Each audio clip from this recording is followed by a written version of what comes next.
Okay, so here's the deal. There's all this talk about trying to find life on other planets, and they're looking for essentially what they call the Goldilocks planet. A planet that is similar to ours, the oxygen-rich environment, and water, of course, and vegetation. And it's a little egotistical and conceited to think that all life in the universe would exist as we do, would need the same type of environment that we would need, when there are creatures on our own planet that survive outside of what us humans need for survival. There are organisms that live in sulfur-rich environments on Earth. There are animals that live in complete darkness, deep in the bottom of the ocean, in caves. Other animals and creatures have adapted to environments that we as humans could not survive as. Antarctica, south of the South Pole, without extreme measures, we could not survive where there are animals there that live perfectly fine. So to only look on planets that have life, or would have been able to support life like ours, is a little conceited.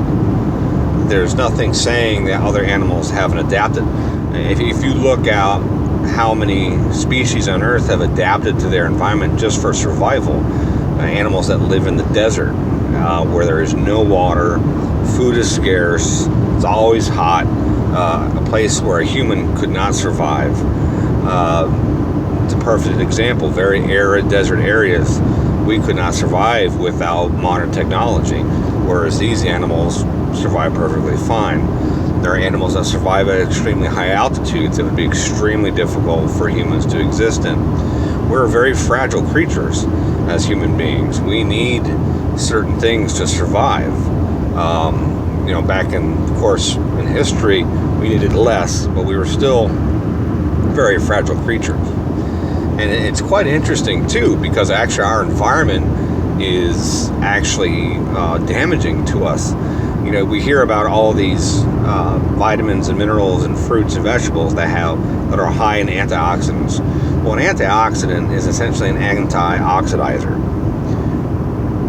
If you take a piece of metal, especially steel, which has a fairly high iron content, and you leave it out to exposure to the elements, it begins to rust. The iron content begins to rust. Rusting is also known as oxidizing. It begins to break down the makeup of the material. The same thing happens to our bodies with oxygen. Our aging has a good part to do with the fact that our body is oxidizing. Our environment is not ideal for human existence.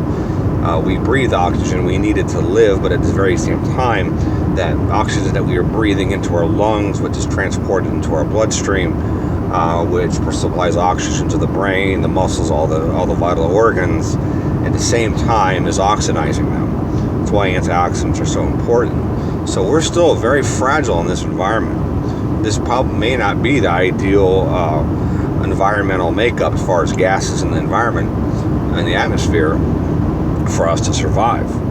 We've adapted over time, but it still isn't ideal, and it probably has a lot to do with our aging process. The body begins to break down, it begins to age due to oxidation of the cells of the human body. But for us to think that there's no life on planets within our solar system just because there's no oxygen or water, that doesn't necessarily mean that's true. And I'm not talking humanoid species or four-legged animals, two-legged animals. These could be microorganisms. They could be insects. But that is life. That essentially is a proof of life.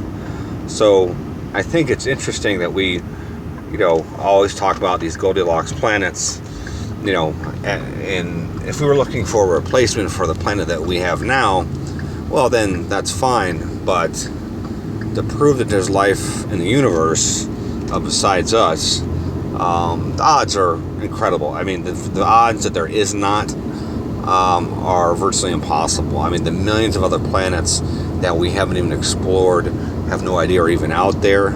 for there not to be life on one of them is pretty staggering.